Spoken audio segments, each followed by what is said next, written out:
The hurricane hit Kessler Bay at midnight, and by the time the medevac helicopter spiraled out of the sky and slammed into the tarmac outside Ironshore Naval Medical Center, 6 Navy SEALs were already dying. The ER had no surgeons.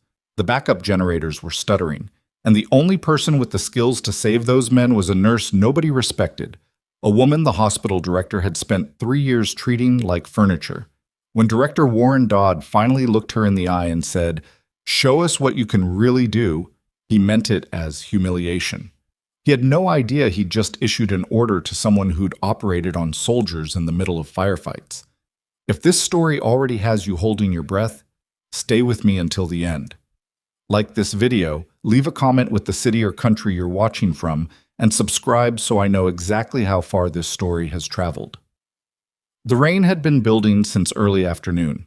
Nurse Maya Rourke noticed it the way she noticed most things at Ironshore Naval Medical Center, quietly, without making a production of it, while everyone around her was busy talking over her head. She'd checked the weather advisory twice during her shift handoff, flagged the emergency preparedness coordinator about the generator maintenance log she'd found 2 weeks ago, showing the backup system hadn't been properly tested, and received the same response she always received: a polite nod, a dismissive redirect, and the unspoken suggestion that she go back to taking vitals and let the people with important titles handle the important decisions. She was used to it. Ironshore sat on the southeastern edge of Kessler Bay, a mid-sized naval installation town in coastal Virginia that existed mostly because the base did. The hospital served active duty personnel, their families, and the occasional civilian contractor, and it ran the way most military-adjacent institutions ran, on hierarchy, routine, and an unspoken agreement that the people at the top of the org chart were there because they deserved to be. Director Warren Dodd had reinforced that agreement every single day since Maya arrived 3 years ago as a transfer from a regional hospital in the Pacific Northwest. She hadn't given him much to work with, she knew that. She'd come in quiet, kept her head down, done her job. She'd asked careful questions when she thought something was wrong. The medication storage temperature logs, the triage protocol gaps she'd spotted in the cardiac wing, the generator maintenance issue. And each time, Dodd had found a way to use those questions against her. "Rourke, you've been a floor nurse for, 3 years now?" he'd said during a department meeting 6 weeks ago when she'd raised the backup power concern in front of the department heads. His tone was the particular kind of pleasant that was designed to sound reasonable and land like a slap. "I appreciate that you're engaged. That's great. But maybe leave the infrastructure assessment to the people whose job it is." A few of the attendings had laughed, not all of them, but enough. She hadn't said anything. She'd written up her concern in a formal incident report afterward, submitted it through the proper channel, and received an automated confirmation that it had been received and would be reviewed. That was the last she heard of it. Her supervisor, charge nurse Delia Marsh, had pulled her aside that same afternoon. Delia was a solid nurse, 15 years in, the kind of woman who'd seen enough hospital politics to develop a healthy wariness of them. "Maya," she'd said carefully, "I know you're right, but Dodd has the ear of the base commander, and he does not like being second-guessed by floor staff. Just watch yourself." Maya had thanked her and gone back to work. The thing about working in a place where you were underestimated was that you either let it grind you down or you let it make you very, very precise. Maya had chosen precision. Every medication check was exact. Every patient assessment was thorough. Every handoff note she wrote was clear enough that a first-year resident could follow it without confusion. She did her job better than most of the people who looked down on her, and she did it without asking anyone to notice. It was enough. It had to be enough. She was 40 minutes from the end of her shift when the first emergency alert came through. Sheg. The medevac had gone down 2 miles offshore. The details came in fragments over the next 10 minutes, the way disaster information always arrived. Incomplete, contradictory, urgency outrunning accuracy. What pieced together was this. A naval special warfare unit had been running a training exercise off the coast when the weather turned faster than the forecast predicted. Their support helicopter attempting an emergency extraction when one of the team members sustained a serious injury, had been caught in a sudden wind shear and lost control on approach to the Ironshore landing pad. It hadn't gone down in the water. It had made it almost to the tarmac before the tail rotor failed, spinning the aircraft sideways and dropping it hard onto the concrete 40 yards from the ER entrance. 6 men. All of them SEALs. All of them alive, according to the first responders on scene, but alive covered a lot of ground between unharmed and dead. Maya heard the alert and immediately went to the medication station to verify what controlled substances and emergency supplies were currently on the floor.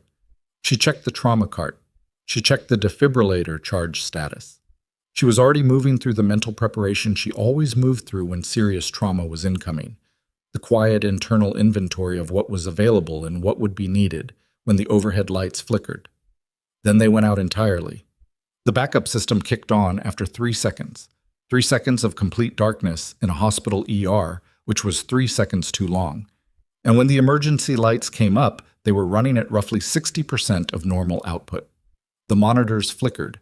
2 of them on the far wall failed to restart. Maya stood very still for a moment in the amber half-light and thought, I told them about the generator. She didn't say it out loud. She went to the window instead. The tarmac outside was chaos. She could see the helicopter on its side through the rain-streaked glass, emergency lights from the crash response vehicles strobing red and white across the wet concrete. The first stretcher was already moving toward the entrance. Then a second. The wind was loud enough to hear through the reinforced hospital windows, and the rain was coming in sideways. All available nursing staff to the ER trauma bay, the overhead PA announced, Delia's voice clipped and controlled. Initiating mass casualty protocol. I repeat, all available nursing staff to the ER trauma bay. Maya was already moving. What she found when she got there was a trauma bay that was organized in structure and approaching the edge of its functional capacity in practice.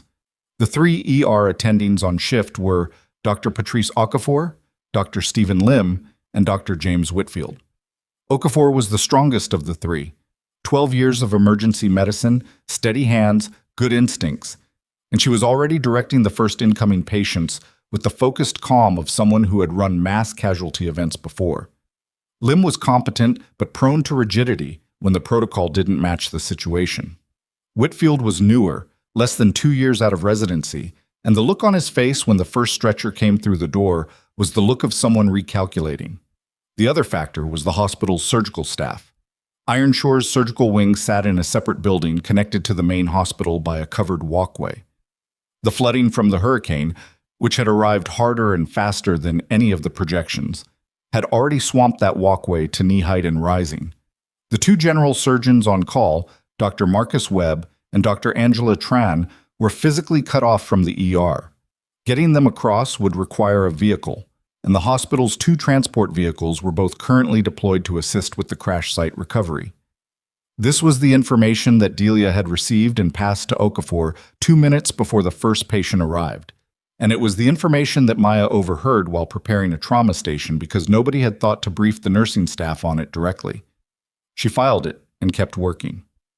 The SEALs came in fast. The first 2 were ambulatory with assistance, one with a probable shoulder dislocation and significant lacerations across his right arm and face, the other conscious but clearly in pain from what the crash responders suspected were broken ribs. Maya triaged them quickly, confirmed the rib patient's breathing was intact and his O2 sat was holding above 94, and directed them both to the secondary bay where Whitfield was set up. The third man was unconscious, mid-30s, large build, with a neck brace from the crash responders, and a GCS that the paramedic rattled off as 8 on arrival. Head injury, facial lacerations, possible cervical instability. Okafor took him directly. The 4th and 5th patients came in together on adjacent stretchers, both in serious condition. One, younger, maybe late 20s, was cyanotic, his lips faintly blue, his breathing labored and asymmetrical. Tension pneumothorax, Maya thought, the moment she looked at him. The deviated trachea confirmed it when she put 2 fingers at his neck while reaching for the assessment chart with her other hand. She flagged it immediately, called for a needle decompression setup, and turned to find Dr. Lim already reaching past her to assess the other patient. I've got this one, she said. I'll assess both, Lim said, not looking at her. Dr. Lim, patient 4 has tracheal deviation. He needs needle decompression now. He did look at her then. I'll get to it. He doesn't have time. Nurse Rourke. His voice dropped into the flat patient register of someone explaining something obvious. Please prepare the equipment and let me do the assessment. She prepared the equipment. It took Lim 45 seconds to finish his assessment of patient 5, turn to patient 4, and reach the same conclusion she'd already reached. He performed the decompression. It worked. Patient 4's color began to improve within 90 seconds. Lim didn't acknowledge her. She went back to work. The 6th patient was the one that changed everything. Checked. He came in last, and he came in badly. The crash responders brought him through the door with the kind of controlled urgency that meant they already knew they were running out of time. He was somewhere in his early 40s, thick-shouldered even in the limpness of unconsciousness, with the kind of face that had been weathered by something more than just years. His blood pressure on arrival was 80/50 and dropping. His abdomen was rigid and distended, the physical signature of serious internal hemorrhage. His heart rate was 130 and climbing. Open abdominal injury, the lead paramedic said as they transferred him. We think he took the main console into his midsection on impact. We've had 2 large bore IVs in him for 20 minutes and he's not responding. Maya looked at the monitors as they connected. Then she looked at his face. She'd seen men in this particular place before.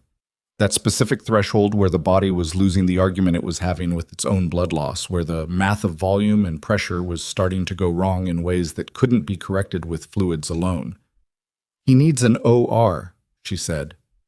Surgeons are across the flooded walkway, Delia said, appearing at her shoulder. Her voice was quiet. That was how Delia sounded when she was scared. Webb is trying to get a vehicle rerouted, but it's going to be at least how long? 30 to 45 minutes, minimum. Maya looked at the monitor again. Heart rate 138. BP 78/46. He had maybe 20 minutes. She was doing the calculation, the actual clinical calculation, not the abstract kind, when Warren Dodd walked into the trauma bay. She hadn't seen him come in. That was the thing about Dodd. He had a talent for appearing at the worst possible moment and making it worse. He was a tall man, silver-haired, with the posture of someone who had learned early that height plus confidence could substitute for competence in most rooms. He wore his hospital director lanyard the way some men wore military insignia, as proof of identity rather than function. He surveyed the trauma bay with the air of someone checking in on an investment. "What's the status?" he asked Okafor. Okafor gave him a 30-second summary without looking up from patient 3, whose neurological status she was reassessing. She was efficient and precise, and made clear with her body language that she was answering him as a courtesy rather than a need. Dodd nodded along, and then his eyes moved across the bay and landed on Maya, who was drawing up a vasopressor for patient 6 while simultaneously watching his monitor and calculating how much time the next fluid bolus would buy. Rourke. He said her name the way you'd say the name of a piece of furniture you'd found in an unexpected room. What are you doing with that patient? Preparing vasopressor support, she said. His pressure is critical. He needs surgical intervention immediately and the surgeons are delayed. So you're going to… what? Stand there and push medications and hope for the best? I'm stabilizing him as much as possible while we wait for Dr. Webb. Dodd looked at her for a moment, and then he looked around the bay, and she could see him doing the same calculation everyone in that room was doing, except his calculation was different from hers. His was about optics, about liability, about who would be held accountable if this went wrong. 6 patients, he said, addressing the room rather than her specifically, his voice carrying over the noise in the way that voices do when they're used to being heard. We've got 6 critical patients, no surgeons, limited power, and a Category 2 hurricane outside. He paused. Rourke, you've been on this floor for 3 years telling everyone what we're doing wrong. Now you've got 6 patients and no physicians available to run the show. The pause this time was pointed. Show us what you can really do. It was said with the specific edge of a person who expects failure. Every person in that trauma bay heard it. Several of them looked at her. Maya finished drawing up the vasopressor. She checked the dose. She checked the patient's most recent blood pressure, which was now 74/42. Yes, sir, she said, and went back to work. The next 18 minutes were the kind that you don't forget. Not because they went well, because they were the kind of minutes where you find out exactly what you are. Patient 6. She'd looked at his ID tag by then, his name was on it, Commander Ethan Driscoll, was deteriorating faster than the vasopressors could compensate for. She pushed the medication, watched his pressure, pushed more fluid, watched it fail to hold. His abdomen was getting worse. She could see the progressive distension even through the hospital gown. Internal bleeding didn't stop on its own when it was this kind of bleeding. She needed an OR. She needed a surgeon. She had neither. What she had was a crash cart, a trauma bay with failing backup power, a medication supply that was adequate for stabilization but not intervention, and a patient who was running out of time faster than help was coming. And she had her own hands. She hadn't thought about it in those terms in a long time. Hands as instruments. Hands as the thing that made the difference between a patient who lived and a patient who didn't. She'd spent 3 years as a floor nurse thinking about hands in the nurse's sense. Careful hands, precise hands, hands that administered and assessed and documented. Not the other kind. She looked at Driscoll's monitor, HR 145, BP 70/38. His oxygen saturation was dropping. She looked at Delia. "I need the crash laparotomy kit," she said. Delia went very still. "Maya." "The crash laparotomy kit. It's in supply room C, third cabinet from the left." "You don't have—" Delia stopped. She was a smart woman, and she was looking at Maya with an expression that was shifting in real time, something recalibrating behind her eyes. "Who are you?" she asked quietly. "Someone who can stop that bleeding," Maya said. "Get me the kit." Warren Dodd reappeared from across the bay. He moved quickly for a man who preferred to move deliberately, and he put himself at the edge of patient 6's station with the body language of someone drawing a territorial line. "What is going on here?" he said. "He's crashing," Maya said. "His pressure is incompatible with survival in the current trajectory. He has a splenic laceration or worse based on mechanism and presentation, and without surgical intervention he is going to die in this bay in the next 10 to 15 minutes. Dr. Webb is en route." "Dr. Webb won't make it in time." "Then we manage what we can manage," Dodd said. "We do not have a surgeon authorized to perform emergency surgery in this bay, and we are not opening that patient without authorization. He'll die. That is a risk we are legally bound to." "Dr. Dodd." Her voice came out flat and quiet, which was the way her voice sounded when she stopped performing patients. "I understand the liability concern. I understand the protocol. And I'm telling you that in approximately 12 minutes, based on current hemodynamic trajectory, this patient will go into irreversible shock and he will not come back from it. If you want to cite protocol, cite it, but please understand what you are citing it for." Dodd looked at her, really looked at her, the way he hadn't looked at her in 3 years. "You touch that patient," he said, "without authorization, and your career in this hospital is finished. You understand me? I will suspend you on the spot, and I will make sure every facility in this network knows exactly what you did." The room went quiet. Not completely.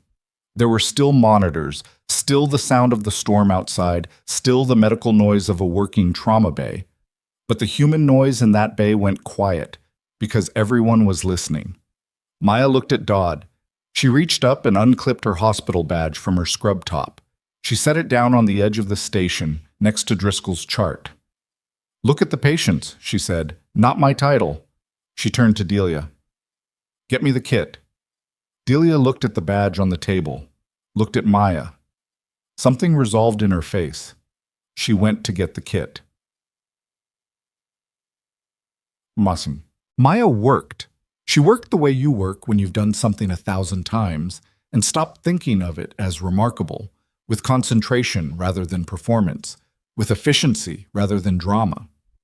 She prepped the field with what she had, established the access she needed, and moved through the initial assessment with the kind of methodical speed that looks slower than it is from the outside because nothing is wasted.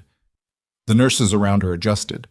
She gave directions the way she always gave directions, clearly once with the assumption that people would follow them, and they followed them. Whitfield appeared at the edge of the station at some point and stood watching with his mouth slightly open. "Do you want to assist?" she asked him. Yes," he said. "Yes." Glove up, left side, 2 steps back until I tell you. He gloved up. He stood 2 steps back. Warren Dodd had not left. He stood against the wall near the exit with his arms crossed and his face set in an expression that had moved past anger into something that looked almost like fear, though she didn't look at him long enough to be certain. She found the bleeding source 17 minutes after she started. Splenic laceration, significant but mercifully not the catastrophic kind. She controlled it. She packed it. She began the repair with the instruments available and the steady fluorescent hum of the emergency lights and the sound of rain battering the building's exterior. At some point, Driscoll's heart rate began to come down. 138, 132, 125. His pressure began to climb. Whitfield made a small sound that wasn't quite a word. "Watch the monitor," Maya said without looking up. "Call out if it shifts." "Yes," he said. "Okay, yes." She was 40 minutes in, closing, the most delicate part done, the repair holding, when Commander Ethan Driscoll's eyes opened. It was brief. Anesthesia was light of necessity, given the circumstances, and he surfaced the way some patients did, not gradually, but suddenly, present and focused before the room had adjusted to his presence in it. His eyes moved, and then they found her face, and for a second that seemed to occupy more time than it should have. He looked at her. His lips moved. She leaned slightly closer. "Commander." His voice was barely there, rough with intubation and blood loss and the particular rawness of someone returning from a place they'd nearly not come back from. He tried again. His eyes stayed on her face with the specific recognition of someone who has processed something they can't quite believe. "Commander Rourke?" The sound of it stopped her hands for exactly 1 second. 1 second. Then she went back to closing, and her hands were steady, but the trauma bay was no longer quiet in the same way it had been, because 2 of the other SEAL patients, the ambulatory ones, the ones who'd been watching from the secondary bay, had heard what Driscoll said, and they were looking at each other with expressions that meant they'd heard it too. Delia was standing at the monitor cart with a stillness that meant she was doing the same kind of recalculating she'd done earlier, except now the numbers were different, and the answer was larger than she'd expected. Warren Dodd hadn't moved from the wall, but his arms had dropped to his sides, and the badge Maya had set on the edge of the station was still there, sitting next to Driscoll's chart, under the amber emergency light, just a rectangle of plastic with her name and her title, and the 3 years of being nobody's idea of remarkable. She finished the close. She stepped back. She pulled her gloves and checked the monitor one more time, and his pressure was 98/64, and his heart rate was 112, and his oxygen saturation was 96%, and Commander Ethan Driscoll was alive. She looked at Whitfield. "Post-op monitoring, 10-minute vitals. I want a repeat ultrasound assessment in 30 minutes to check for recurrence." "Yes," he said, and his voice had changed. Not toward her exactly, but something in it, like a recalibration. "Yes, doctor." He stopped. He looked at her badge on the counter. He looked at her face. "Yes," he said again, simply. Outside, the hurricane pressed itself against the hospital walls like it wanted in. The backup generators hummed their uncertain hum. Somewhere in the base, the floodwater was still rising, and across the trauma bay, Warren Dodd was reaching for his phone.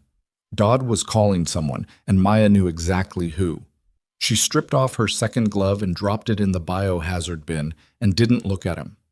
There was work to do.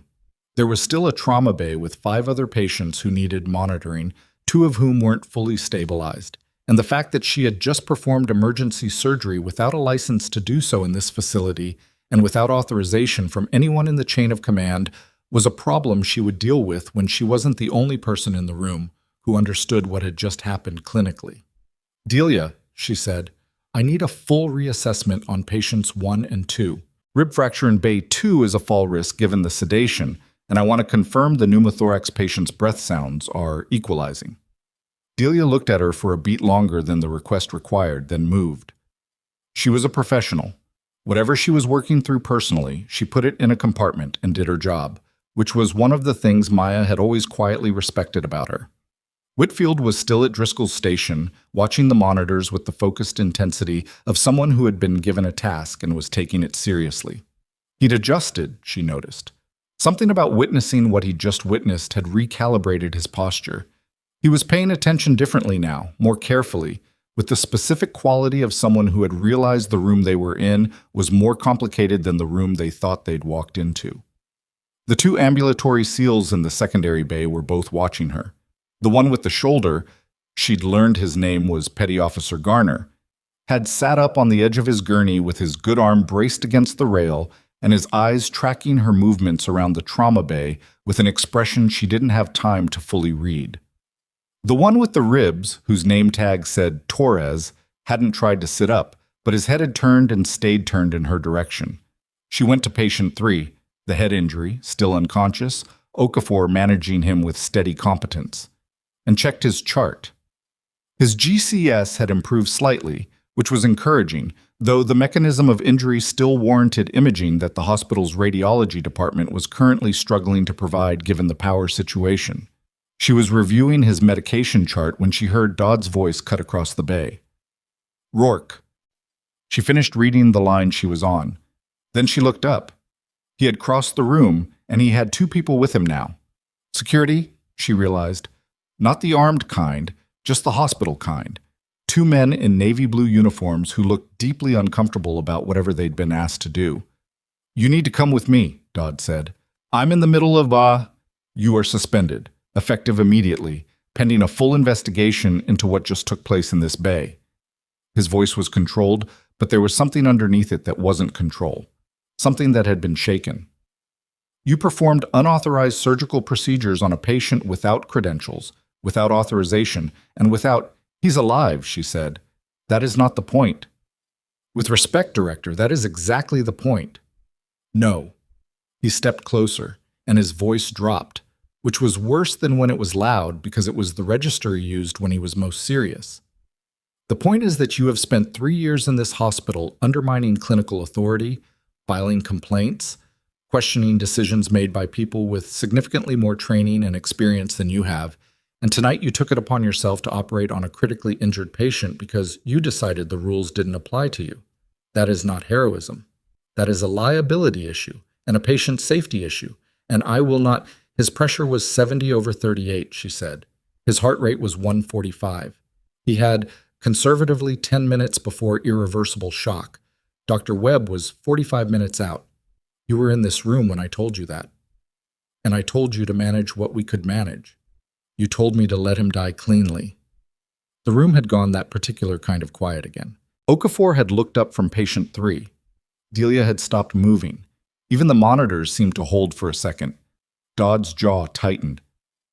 Come with me. Now. Maya looked at him. Then she looked at Driscoll's monitor. HR 108, BP 101/67, sat 97, trending in the right direction. And then she looked at Delia. You have everything you need for the next hour? She asked. Delia looked at her steadily. Yeah, she said. We've got it. Maya nodded once and walked toward the exit. She didn't wait for the security guards to flank her. She walked ahead of them, which meant she was technically leading the procession out of her own suspension, and she knew it was a small thing, but she needed it.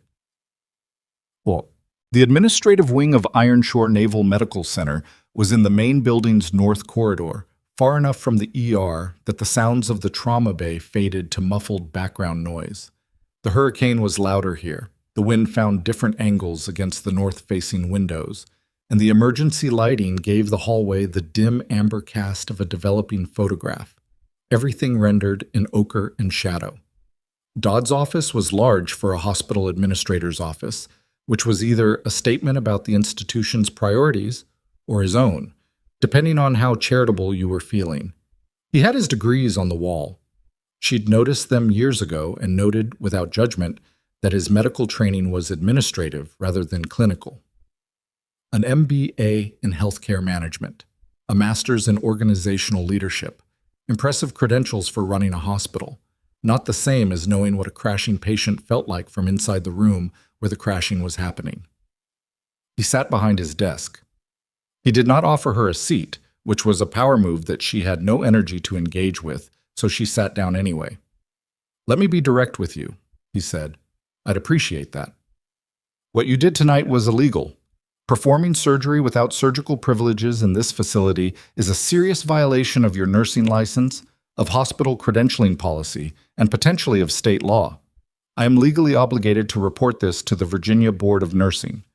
I'm also obligated to notify the base commander's office, and I fully intend to recommend that your nursing license be reviewed for suspension." She listened to all of this without interrupting. When he finished, she said, "Are the SEALs stable?" His expression flickered. Is Commander Driscoll stable? Are the other 5 patients stable?" "That is not the relevant. It's relevant to me," she said. "I'd like to know."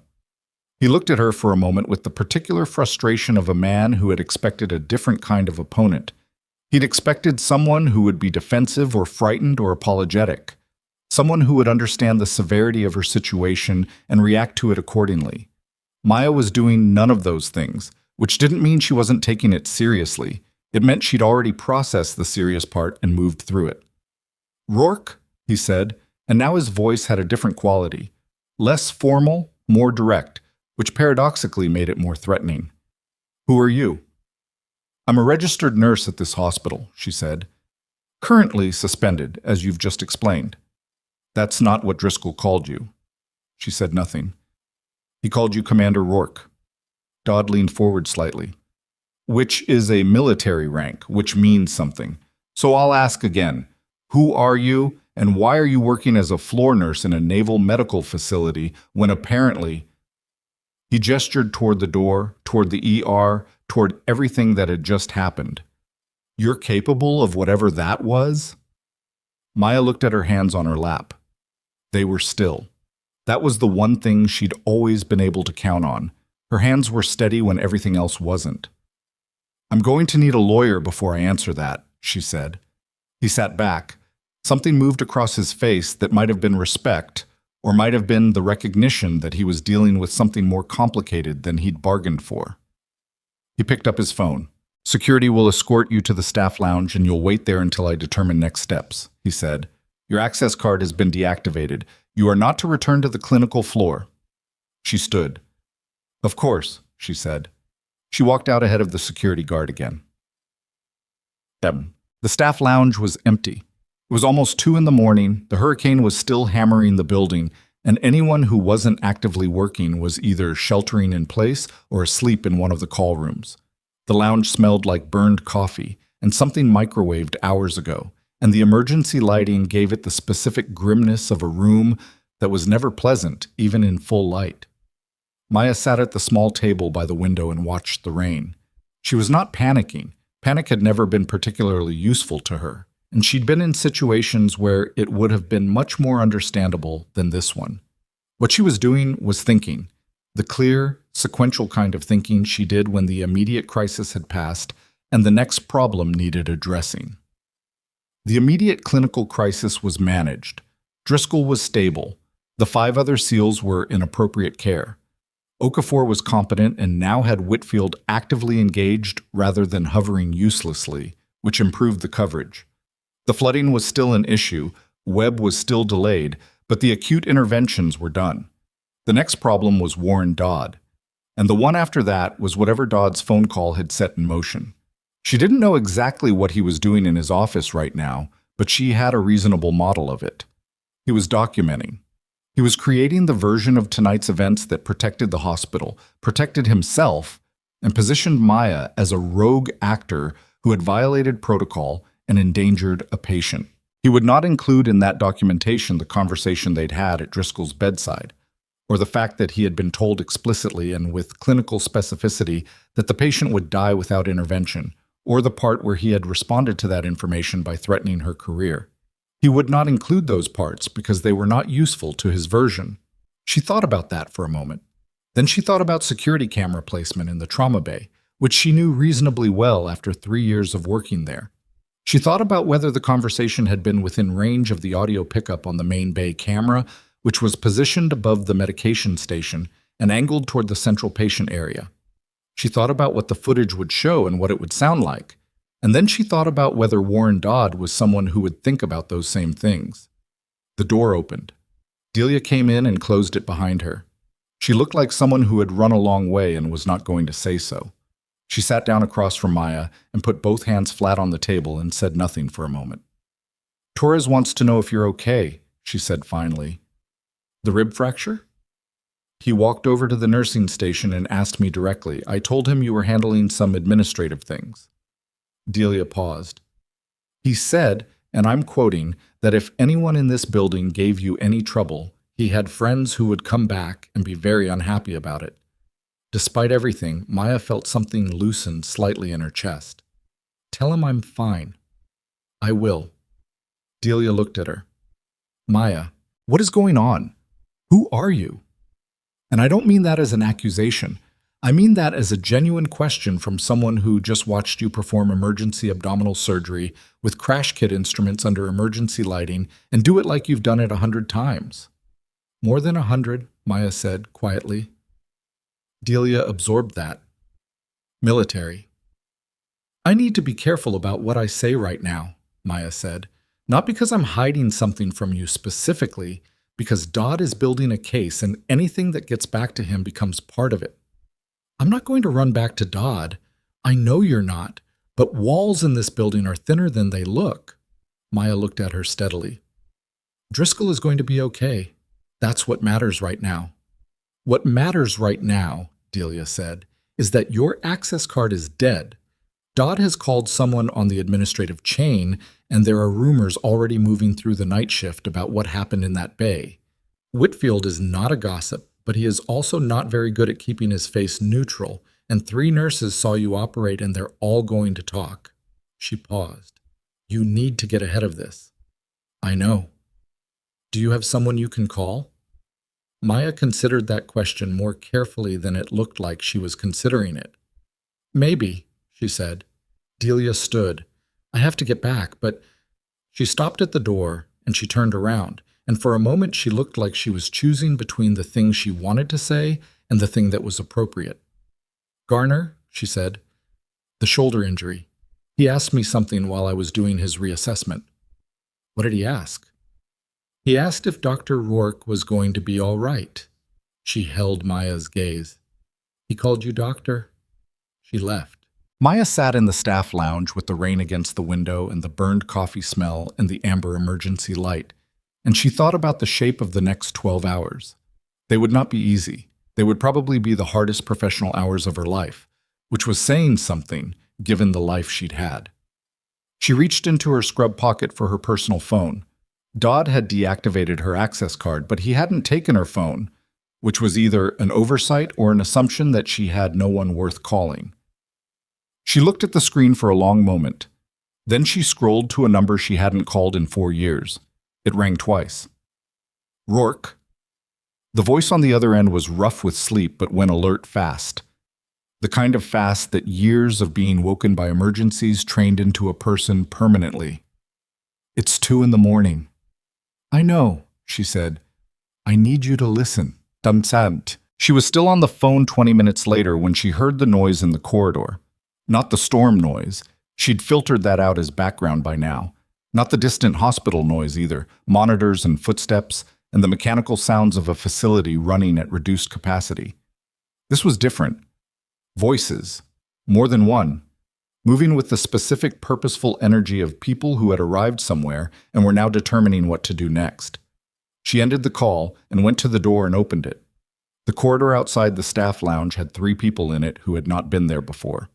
2 of them she didn't recognize, both in civilian clothes that had the specific quality of clothes chosen to be unremarkable, which paradoxically made them remarkable.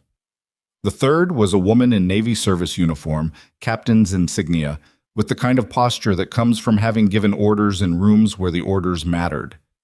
The woman looked at Maya. Her gaze was direct and assessing and gave nothing away. "Nurse Rourke?" she said, and the way she said nurse carried the specific weight of someone who knew the word, wasn't the full picture. "Yes," Maya said. "Captain Adrian Stokes, Naval Criminal Investigative Service.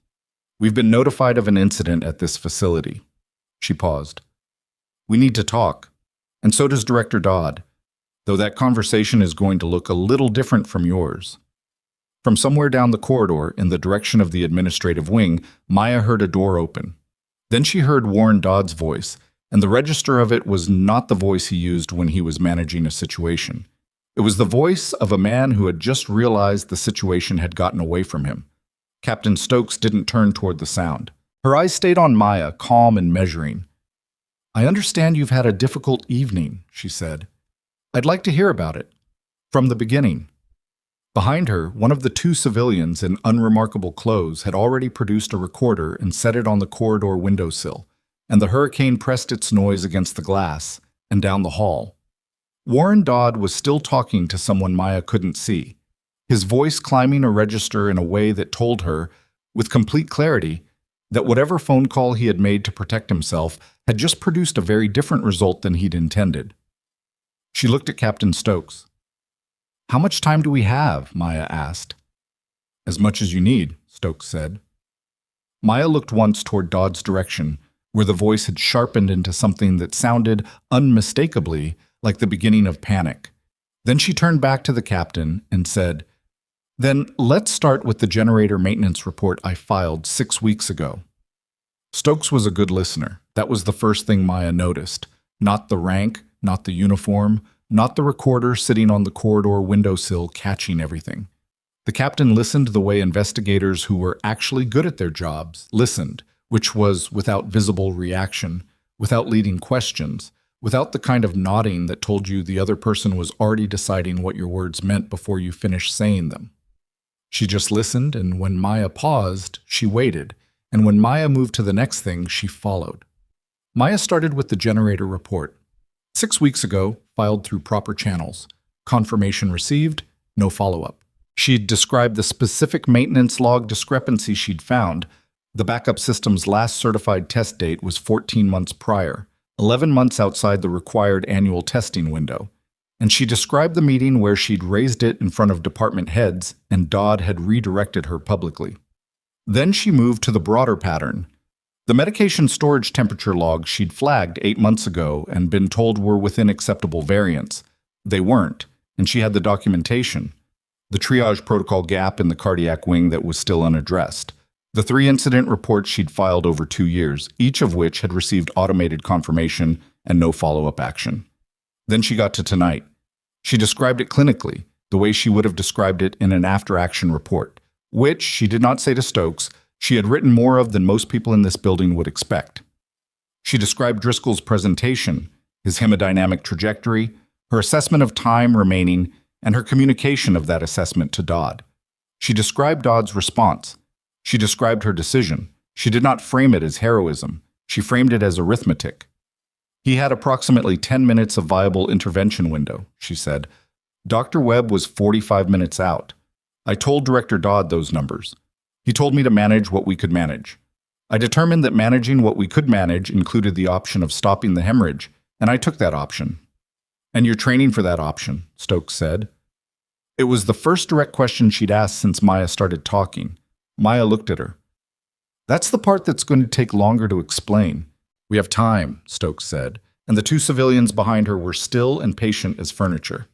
Outside, a gust hit the building hard enough to shutter the window in its frame, and the emergency lights buzzed once and held. Down the hall, the conversation in Warren Dodd's office was not going as he'd expected. Maya couldn't hear the words, but she could hear the shape of it, the alternating register of Dodd's voice cycling between authority and something that was eroding into justification. She'd been explaining her own situation to Stokes for nearly 20 minutes when Delia appeared at the far end of the corridor, saw Maya, and made the small head motion of someone who had news and was trying to determine whether to interrupt. Maya caught Stokes' eye. "One moment." Stokes nodded. She walked to Delia, far enough from the recorder. "Driscoll is awake," Delia said immediately, low and quick. "Properly awake. He came out of the sedation about 15 minutes ago, GCS 15, oriented times 4. He's asking for you. He's post-op and he should be resting. I know that. I told him that. He's a SEAL, Maya. He is not resting." A pause. "He also told Whitfield, and I quote, Get me whoever's in charge of this investigation. Whitfield told him there were NCIS personnel in the building, and Driscoll said good, and now he's sitting up in post-op demanding to make a statement. Maya processed that. His vitals? Stable. Pressure's holding, repeat ultrasound showed no recurrence of bleeding. He's uncomfortable, but he's not in distress. Delia hesitated. Garner and Torres are both with him. The three conscious ones are in a cluster, and they've been talking since Driscoll woke up. About what? About you, mostly, and about what happened on the tarmac. Delia's expression shifted. Maya, the helicopter. The SEALs had a mission recorder running. It's standard equipment on their extraction aircraft, apparently. The crash responders recovered it from the wreckage, and it got logged into evidence intake with the incident materials. Another pause. I don't know exactly what's on it, but Torres mentioned it, and he mentioned it in the context of what Dodd said in the trauma bay. Maya stood with that for a moment. She thought about the trauma bay. She thought about where the helicopter had gone down, 40 yards from the ER entrance, which put it within range of external audio pickup on a clear night. The hurricane had been loud, but the crash responders had been on scene within minutes, and the recorder would have been capturing from before the crash, on approach. The question was whether the approach path and the trajectory of the fall had positioned the aircraft's external audio system toward the hospital building, and whether the wind and rain had been enough to corrupt what was captured, and whether any of it was recoverable. Those were significant variables.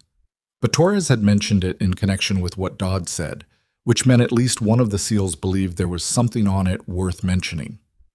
Okay, she said. Okay meaning what? Okay meaning I heard you. She looked at Delia. Can you make sure Driscoll's comfortable? Don't let him sit up fully. He's going to pull the abdominal repair if he's not careful. I've told him that. Tell him again. Tell him a SEAL commander surviving emergency field surgery should know better than to reopen a splenic repair 6 hours post-op. Delia allowed herself a small, tired smile. I'll tell him exactly that. Maya walked back to Stokes. The patient I operated on is awake and asking to speak with you, she said. Stokes's expression didn't change, but something behind it sharpened. Conscious and oriented? GCS 15, oriented times 4 per my charge nurse. He's also, she added, apparently aware of a mission recorder that was recovered from the crash site. This time, Stokes did react, minimally, a slight tightening around the eyes, and she turned to the taller of the two civilians and said something too quiet for Maya to catch. He nodded and moved down the corridor toward the administrative wing. Commander Driscoll's statement would be valuable, Stokes said, returning her attention to Maya. But first, you were about to explain your training background. Maya looked at her for a moment, then she said, Where did you serve? A pause. Camp Lejeune, then Ramstein, 2 tours.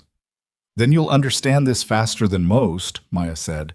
I was a trauma surgeon, Naval Special Warfare Command, attached to SEAL Team 8 and later to a Joint Special Operations Task Force in Kandahar Province. I held the rank of commander. I left the Navy 4 years ago following a mission in which... She stopped. Not because the words weren't there, but because some things, even now, required a moment before they could be said aloud. Following a mission in which 4 men I was responsible for didn't come home, despite everything I could do. I resigned my surgical commission and took a civilian nursing position. Ironshore was a posting that felt manageable. Stokes said nothing for a long moment. 4 years as a floor nurse, she said finally. Yes. Because I needed to be somewhere where the decisions I made didn't determine whether people lived or died. She said it plainly, without apology or performance. That didn't work out the way I planned tonight. Stokes looked at her with an expression that was difficult to categorize. Not pity, not judgment, something more complicated than either. Your military record, she said. Surgical credentials, service history. Still on file with the Navy Medical Corps. I didn't lose them. I stopped using them. You have current credentials to perform the surgery you performed tonight. Military credentials, yes, not civilian hospital surgical privileges at this facility. But the training and licensing history exists. Yes. Stokes nodded slowly. From the direction of Dodd's office, his voice had climbed another half register, and then, abruptly, gone quiet, which was a different kind of telling than when it was loud. "I need to speak with Director Dodd," Stokes said, "and I need to access the facility's security system for the trauma bay footage from tonight." She paused. "Is there anything you want to tell me before I do that?" Maya thought about the camera above the medication station, the angle, the audio range. "No," she said. "I think the footage will be fairly self-explanatory." Oops. What happened next took 3 hours, and happened in pieces, the way institutional reckonings always did, not as a single dramatic moment, but as a series of quieter ones that added up to something irreversible. Stokes's team accessed the trauma bay security system at 2:47 a.m. Maya knew this because Whitfield, who had apparently decided at some point during the previous 2 hours that his professional instincts were better served by transparency than by institutional loyalty, found her in the staff lounge and told her. He sat down across from her without being invited and looked like a man who had been awake too long and was running on the kind of clarity that only comes when the comfortable options have all been removed. "The footage is intact," he said. "I heard them say it. Everything from when the first patient came in." "Including the conversation at Driscoll Station," Maya said. "Including that." He looked at his hands on the table. "I want you to know that I'm going to tell them what I saw, what I heard him say to you." He looked up. "He told you he'd end your career in front of a patient who was dying, and then he stood against the wall and watched you save him." "I know what he said, Dr. Whitfield." "James," he said, "given everything." A pause. "I froze. When the first patients came in, I froze, and you were the one who... I want you to know I'm aware of that." She looked at him. He was genuinely uncomfortable, which was appropriate, and he wasn't asking her to make him feel better about it, which she appreciated. "You assisted when it counted," she said, "and you're doing the right thing now." He nodded, not as if she'd absolved him, more as if he was filing it and moving forward, which was the right response. "There's something else," he said. "The recorder from the helicopter." She waited. "Torres told me the external audio array on the aircraft was still active on approach. The aircraft was coming in from the northeast, which means on approach it was oriented toward the ER entrance for approximately 90 seconds before impact." He paused. "The wind was bad, but the recorder has noise cancellation processing built in. Military grade. They think they can isolate the audio from the building." Maya sat with that. "What's the radius on a noise-canceled military recorder?" she asked. Torres said 40 meters in standard conditions, maybe 25 in high wind. The ER entrance was 38 meters from where the helicopter had gone down. She thought about what had been happening at the ER entrance approximately 90 seconds before impact. The first stretchers had still been outside. She'd been at the trauma bay window. The crash responders had been working the scene. It had been a busy, loud, external-facing situation with a lot of voices and a lot of noise. She didn't know exactly what the recorder had captured, but she knew that 45 minutes before the crash, she had flagged the backup generator status to the ER charge desk, and the charge desk was 6 feet from the ER entrance, and the entrance doors had been propped open because of the incoming patients. The conversation about the generator, the one where the duty administrator had told her the maintenance team was aware and had the situation handled, might be on that recording. If it was, it placed specific knowledge of the generator issue with hospital administration prior to the power failure, which meant the power failure was not an unforeseen emergency, which meant the circumstances of tonight were not, legally speaking, an unforeseeable disaster, which meant Dodd's version of events had a very significant problem.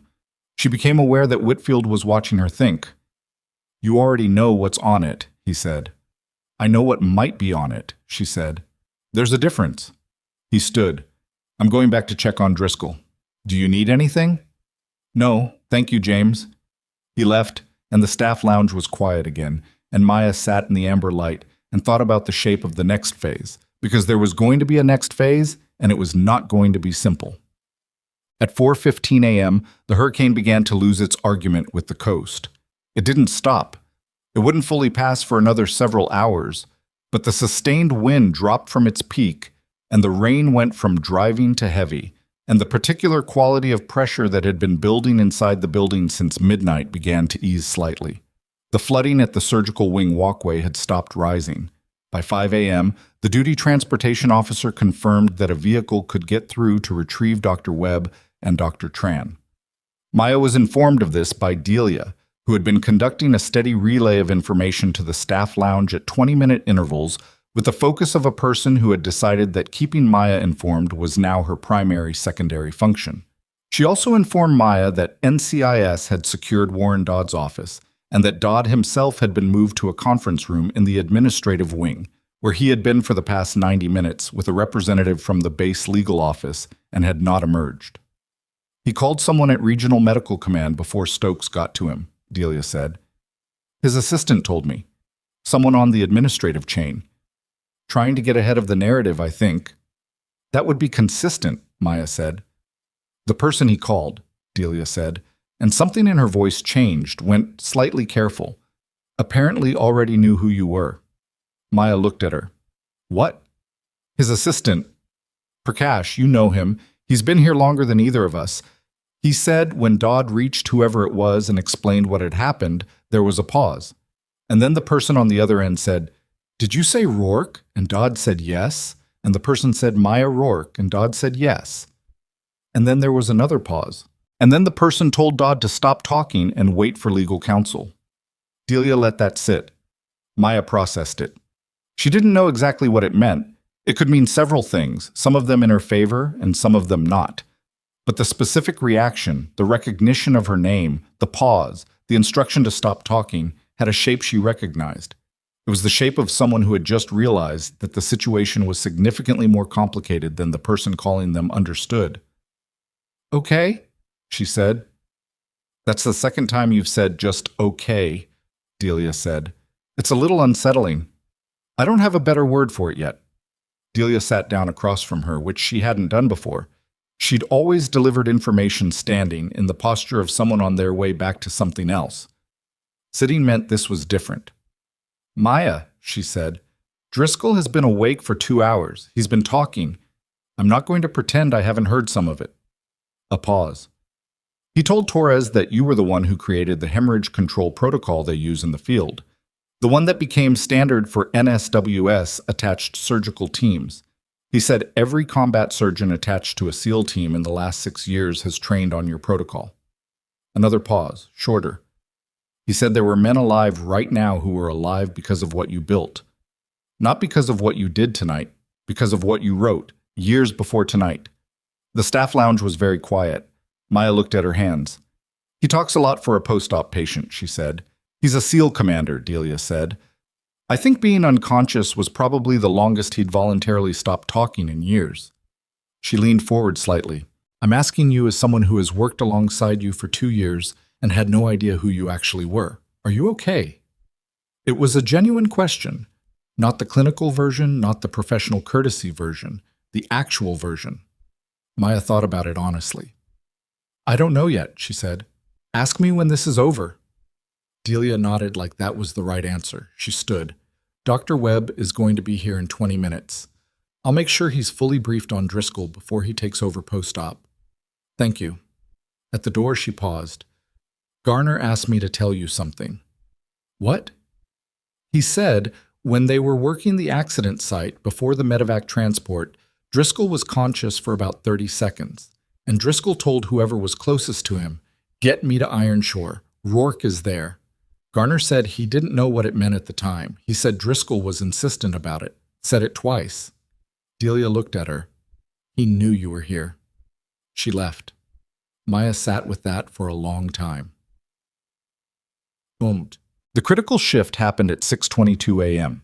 She knew the exact time because she'd been watching the clock above the lounge door with the specific attention of someone who had nothing to do except wait, which was always harder than having too much to do. The door opened and Captain Stokes came in, and she was not alone. With her was a man Maya had not seen in 4 years. Rear Admiral Conrad Jessup was 61, had the build of someone who had been an athlete decades ago and hadn't entirely lost it, and wore his service dress uniform at 6 in the morning during a hurricane with the complete matter-of-factness of a man for whom uniforms were simply clothes. He had gray at his temples and crow's feet at the corners of his eyes, and he looked at Maya across the staff lounge with an expression she couldn't read. She stood up automatically, the old reflex. "Sit down, Rourke," he said. "You've been on your feet all night." She sat. He sat across from her. Stokes remained standing near the door. "Conrad," Maya said, because that was what she'd called him, once, in a different context. "You look like hell," he said. "It was a busy night. So I've been briefed." He was quiet for a moment, looking at her with the particular attention of someone who was recalibrating something they thought they'd already filed away. "I got a call from a very agitated hospital director at approximately 3 in the morning. He wanted me to understand the severity of the unauthorized actions taken by one of his nursing staff. He seemed to expect that I would share his perspective on the matter. I assume he was disappointed," Maya said. "He was confused," Jessup said, "when I asked him to describe what the nursing staff member in question had specifically done. And then he described it. And then I told him to stop talking and wait for legal counsel. She'd thought it might be him. The reaction had the right shape." "The recorder," she said. "Has Stokes reviewed the relevant audio?" Jessup glanced at Stokes, who gave a small nod. He looked back at Maya. "Enough of it. The processing isn't complete, but the initial review confirms what several witnesses have already stated." He paused. "Dodd was told explicitly that Driscoll would die without surgical intervention. He was told the intervention window. He chose to cite protocol rather than authorize emergency action, and then he attempted to use your nursing license as leverage to prevent you from acting." "Yes." "And you operated anyway." "Yes." "Knowing what it would cost you if Driscoll didn't make it." She looked at him evenly. "He made it." "He did." Jessup folded his hands on the table. He had the hands of a man who had also been something clinical once, early in his career before he became an administrator. "Rourke, why didn't you come back after Kandahar? Why—" "Nursing." It was not the question she'd expected him to ask right now, but she understood why he was asking it. It was the question that the rest of this couldn't be fully answered without. "Because I needed to stop," she said. "Because when you make a decision that costs 4 men their lives, even when it was the right decision clinically, even when the mission parameters left you no better options, you need somewhere to go that isn't another room where your decisions mean that." She paused. "Nursing isn't lesser. It's different. I thought different was what I needed." "And tonight?" "Tonight, the different option didn't exist." He was quiet for a moment. Outside, the rain was lighter now, moving through its diminishing phase, and somewhere in the building, Maya could hear the sounds of the morning shift starting to move, the change of voice at the nursing stations, the early footsteps of the day staff arriving into the residue of the night. "The investigation is going to take time," Jessup said. "There will be a formal review of tonight's events, Dodd's conduct, the facility's maintenance records. Stokes's team has already secured the security footage and the incident report documentation. The recorder audio is being processed at the base technical facility." He looked at her steadily. "Your military surgical credentials have never lapsed. I want you to know that. Whatever civilian hospital politics decided about your status here, your Navy credentials are intact." "I know," she said. "I kept them current. It seemed like the right thing to do. I'm not sure I could have told you why until last night." Jessup nodded slowly. Then, from the corridor, a sound reached them both. Not an emergency sound, not a clinical alarm, but a voice, strong and carrying, the voice of a man who had been told to rest and had decided that rest was a recommendation rather than an order. Commander Ethan Driscoll, from somewhere down the hall in post-op, said clearly and loudly enough to be heard through 2 closed doors, "I want to speak to whoever is running this investigation. Right now. I have a statement to make." And then, a beat later, Garner's voice closer. "Sir, you have a repaired splenic laceration." "I know what I have, Garner. Get me Stokes." Stokes looked at Jessup. Something between them communicated quickly and silently. She moved toward the door. Jessup looked back at Maya. "He's been asking for you since he woke up," he said. "I heard. He's going to say things on the record that will be significant for the investigation, for Dodd." He paused. And for you. I know. Are you ready for that? Maya thought about the question. She thought about 4 years of quiet, of being nobody's idea of significant, of filing incident reports that went nowhere, and raising concerns in meetings where she was the least important person in the room. She thought about the generator maintenance log, and the 6 stretchers, and the amber emergency lighting, and Driscoll's eyes opening, and the sound of his voice saying her name like a fact he'd already known. I don't know, she said honestly, but I've been not ready for things before. Jessup almost smiled. It didn't quite make it all the way, but it came close. He stood, and then Stokes appeared back in the doorway, and her face had shifted. Still controlled, but with something underneath it that was moving fast. And she said, Admiral, we have a problem. Jessup turned. What problem? The security system. Stokes's voice was clipped and precise and careful. The trauma bay footage from tonight. Someone accessed the system at 4:38 a.m. and initiated a deletion sequence on files corresponding to the timestamps of the incident. She paused. It was accessed using Director Dodd's credentials. The staff lounge went very quiet. Was the deletion completed? Jessup said. No, the system flagged it as an anomalous access attempt and locked the files automatically. It's a security feature, apparently, part of the Naval Facility Protocol for Evidentiary Preservation. Another pause. But the attempt was made. The log is clear. Dodd tried to delete the footage at 4:38 this morning while he was supposed to be cooperating with the investigation in the conference room. Maya looked at Jessup. Jessup looked at Stokes. Where is he now? He said. Still in the conference room as far as we know. Check. Stokes was already moving, phone to her ear, and her voice dropped into operational brevity as she confirmed with whoever was on the other end. And then she stopped walking, and the pause before she spoke again was the kind of pause that meant the answer was not the answer anyone had expected. He's not there, she said. The conference room is empty. Dodd left the administrative wing sometime in the last 20 minutes. She looked at Jessup. He's somewhere in the building, or he's already gone. Jessup moved first. Not fast. He was 61 and hadn't been operationally active in a long time, but with the specific decisiveness of someone who had spent decades making decisions in rooms where hesitation cost more than speed. He looked at Stokes and said, "Lock the building," and Stokes was already on the phone before the second word was out. Maya stood. Her body had already done the math on the situation before her mind finished the sentence. Dodd had tried to delete the footage, failed, realized the failure meant the footage was locked and time-stamped, and his access attempt was logged, and then understood with whatever clarity panic produces that staying in the conference room was no longer a viable option. He had somewhere he was trying to get to, or something he was trying to do, and the 20-minute window was either long enough or it wasn't. His office, she said. Jessup looked at her. If there's documentation he hasn't been able to access remotely, physical files, anything he kept hard copy, his office is where it would be. NCIS secured the room, but if the agent stationed there stepped away to respond to something else, Jessup turned to Stokes, who was still on the phone. She held up one finger, finished the call, said, Agent Mercer was pulled to assist with the recorder of evidence processing at 6:15. The office has been unattended for approximately 18 minutes.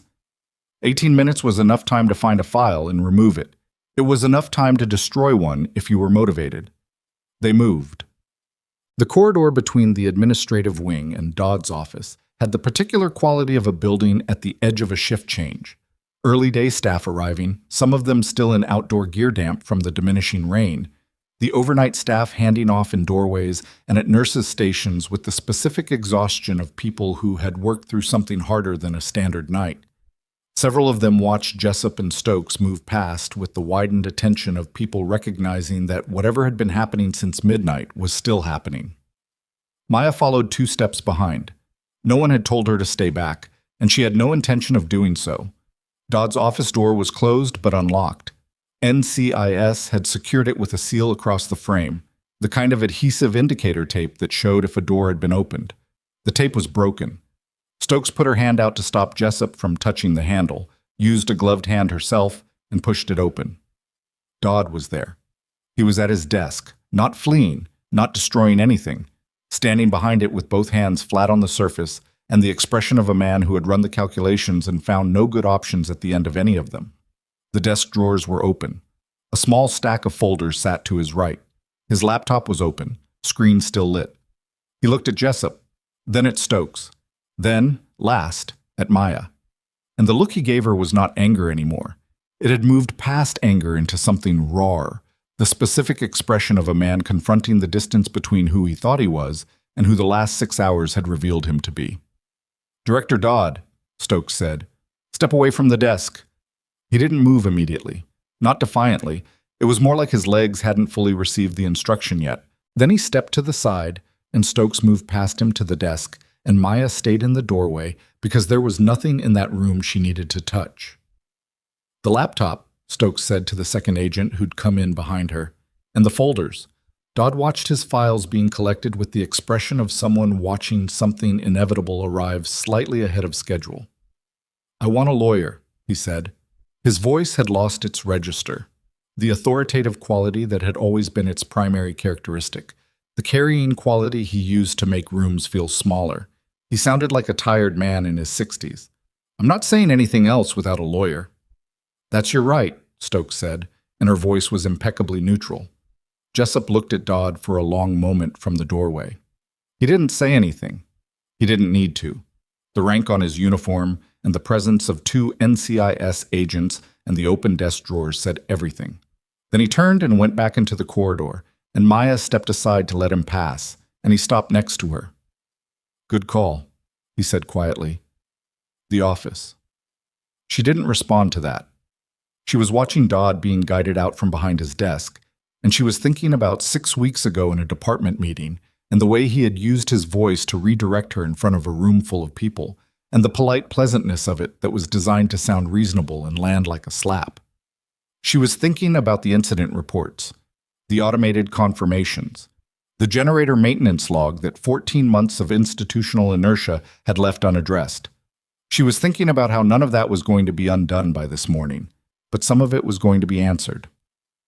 The day shift arrived into a hospital that was still running on partial power and full rumor.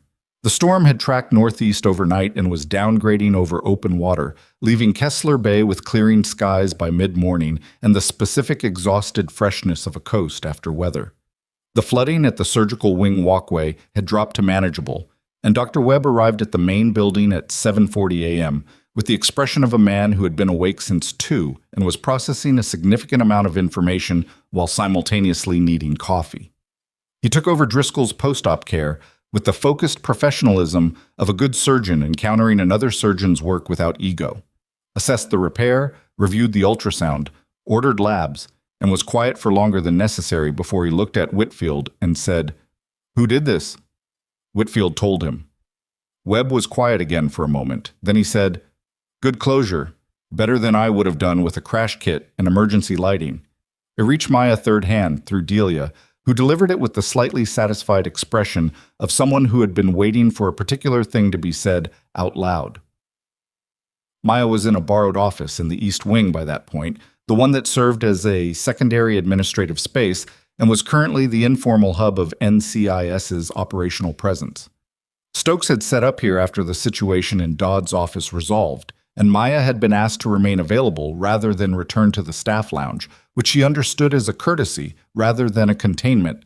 She was no longer being managed, she was being consulted. That distinction mattered, even if neither of them put it in those words.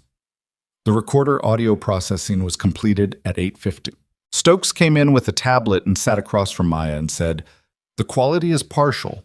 The wind interference accounts for maybe 40% of the audio.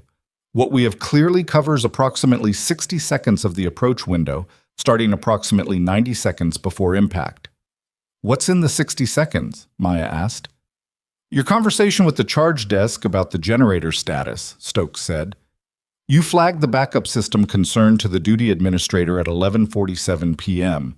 His response, captured clearly, was that the maintenance team was already aware and managing it. That conversation is audible." She paused. "The duty administrator's name is on the overnight log. We've already spoken to him. He's cooperating." He had no reason not to, Maya said. He reported the concern up. Whatever happened after that? Whatever happened after that is what Dodd's office files are going to tell us, Stokes said. The laptop is being imaged. His email history goes back 18 months. Early review shows at least 3 communications referencing the maintenance log, one forwarding your incident report to the facilities director, and 2 follow-up emails in which he's told the repair estimate is in the budget queue for the next fiscal cycle. She stopped. He knew. He had written confirmation that the backup system was outside its testing window, and he chose to defer the repair for budget reasons. Maya sat with that. Not with satisfaction. There was nothing satisfying about a fact that meant 6 people had nearly died over a budget line. But with the particular weight of a thing that had been true for a long time and was now provable, which was different from true in a way that mattered. The incident reports I filed, she said. The other ones. The medication temperature logs, the cardiac wing protocol gap. We're pulling those too. If the pattern holds across multiple flagged issues with documented non-response, it'll hold, Maya said. Not bitterly, just factually. Stokes looked at her for a moment. Your 3-year filing history at this institution is going to be relevant to the investigation. The fact that you identified multiple systemic failures and documented them through appropriate channels, and that those reports were not acted upon, that's part of the picture. She paused. It also does something specific to the narrative Dodd was trying to build about you. The story he told was that you were a disruptive presence who undermined clinical authority. The filing history tells a different story. It tells the story of someone who followed the rules, Maya said, every single time, until the rules couldn't keep up. Stokes nodded. Yes. Done? The formal interview with Rear Admiral Jessup happened at 9. It was not what Maya had expected. Not an interrogation, not a performance review, not the particular kind of institutional accounting that turns a person's hardest moments into evidence. It was a conversation, conducted in the same borrowed office with coffee that someone had found and made and left on the side table without announcement, which felt like a small human gesture in the middle of an inhuman amount of paperwork. Jessup had the full incident report in front of him, Stokes's preliminary investigation notes, the generator maintenance documentation, and the medical records from all 6 patients through the overnight period. He'd read all of it before he sat down. She could tell because he didn't reference the papers. He just talked, which meant he'd already internalized the facts and moved past them to the questions the facts raised. I want to ask you about Kandahar, he said. She'd expected this too. Okay. Mission 11 Delta, November 4 years ago. The after-action report attributed the loss of 4 personnel to hostile engagement conditions and characterizes the medical response as having been executed under extreme duress with limited resources. He looked at her. You wrote a supplemental report that disputed that characterization.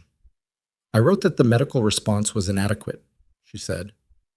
I wrote that I made triage decisions that prioritized survivability, probability over seniority of injury, and that those decisions were the right decisions clinically, and that 2 of the 4 men who died would have died regardless of intervention timing, and the other 2 might not have died if we had had the equipment we'd been promised and didn't have. She stopped. I wrote that the equipment failure was systemic and predictable, and that I had raised the concern 3 months prior. Which you had, Jessup said. Which I had. He was quiet for a moment. The supplemental report was reviewed and the findings were not formally disputed. The equipment failure was subsequently addressed across attached surgical teams. I know. But you resigned anyway. The equipment getting fixed didn't bring them back, she said.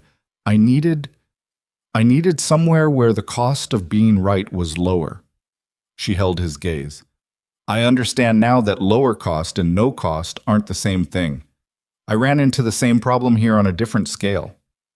Jessup looked at her with an expression that carried weight he wasn't going to put into words.